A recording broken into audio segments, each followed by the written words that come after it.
Hello people, hope you are doing well. आज हम लोग बात करेंगे सेक्शन 13 ऑफ लिमिटेशन एक्ट।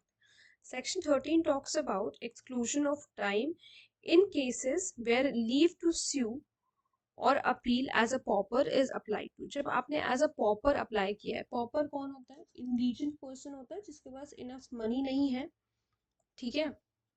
जिसके पास इनफ मनी नहीं है कोर्ट में जो है कोई भी सूट या मतलब कोई भी केस जो है करने के लिए।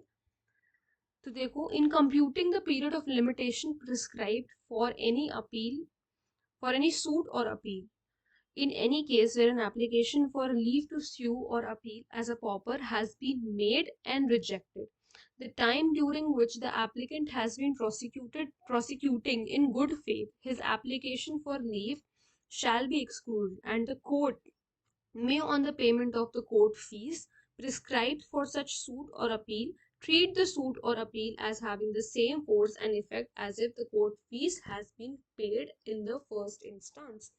देखो, इसको हम लोग एक एग्जाम्पल से समझते हैं। मान लो कि 26 जनवरी 2020 में कोई एप्लीकेशन किसी ने की एज अ पॉपर, ठीक है। यहाँ पर क्या है? मेड है।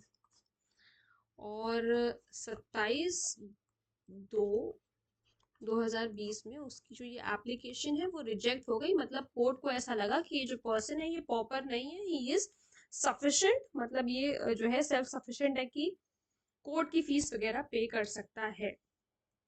तो ये गुड फेथ में प्रोसिक्यूट कर रहा था, इसे ऐसा लग रहा था कि जो है ही इज अ पॉपर और जो है कोर्ट इसको इस बात का रिलीफ देगी। तो ये बहुत ज्यादा इंपॉर्टेंट है कि ये जो पर्सन है ये गुड फेथ में काम कर रहा होना चाहिए। तो ये गुड फेथ में अगर ये इंसान काम कर रहा था तो इसके बाद क्या है? तो सॉरी, सेक्शन 13 ने हमें क्या कहा कि ये वाला जो टाइम है जब एप्लीकेशन उसने दी और एप्लीकेशन यहाँ पर रिजेक्ट हो गई, तो ये जो 1 महीने 1 दिन का टाइम है इसके पास, ये रिजेक्ट नहीं, ये क्या हो जाएगा? ये एक्सक्लूड हो जाएगा। ये वाला टाइम हम लिमिटेशन पीरियड में काउंट नहीं करेंगे, हम इसे एक्सक्लूड कर देंगे।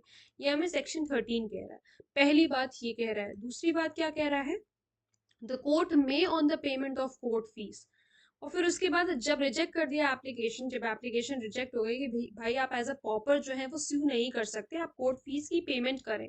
तो जब ये कोर्ट फीस की पेमेंट कर देगा तो हम ऐसा मानेंगे कि इसने जो है पेमेंट एट फर्स्ट इंस्टांस कर दी थी। फर्स्ट इंस्टांस का क्या मतलब है? इस दिन ही इसने पेमेंट कर दी थी, हम ऐसा मानेंगे, ठीक है। यही तो यहाँ पर लिखा हुआ है।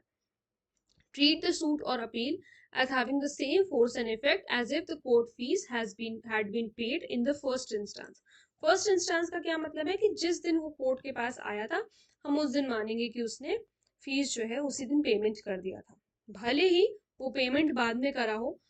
इस वाले केस में, पॉपर वाले केस में, उसने एप्लीकेशन दी, एप्लीकेशन रिजेक्ट हो गई, तो सबसे पहली बात तो कि टाइम एक्सक्लूड कर दिया जाएगा। मेड और रिजेक्टेड के बीच का जो टाइम है हम उसे रिजेक्ट कर देंगे। फिर उसके बाद कोर्ट कहेगी कि आप पेमेंट करें फीस की, और हम इसको ऐसा मानेंगे कि आपने फर्स्ट इंस्टेंस में ही पेमेंट कर दिया था, यानी कि 26 जनवरी 2020 को ही आपने पेमेंट कर दिया था जब आप कोर्ट के पास ये कहने आए थे कि आप एज अ पॉपर स्यू करना चाहते हैं। तो और जो है कोर्ट कितने दिन का समय देती है, आपके सेक्शन में ये चीज नहीं लिखा है, बट कोर्ट 15 डेज का वक्त देती है किसी भी पर्सन को कोर्ट फीस का पेमेंट करने के लिए, ठीक है। तो आई होप आप लोग को ये वाला सेक्शन अच्छी तरीके से क्लियर हुआ होगा। अगर कोई प्रॉब्लम है, कोई डाउट है, तो please let me know in the comment section. और अगर आप लोग इस टॉपिक पे वीडियो देखना चाहते हैं तो वो भी प्लीज़ मुझे ज़रूर बताइएगा। Thank you so much.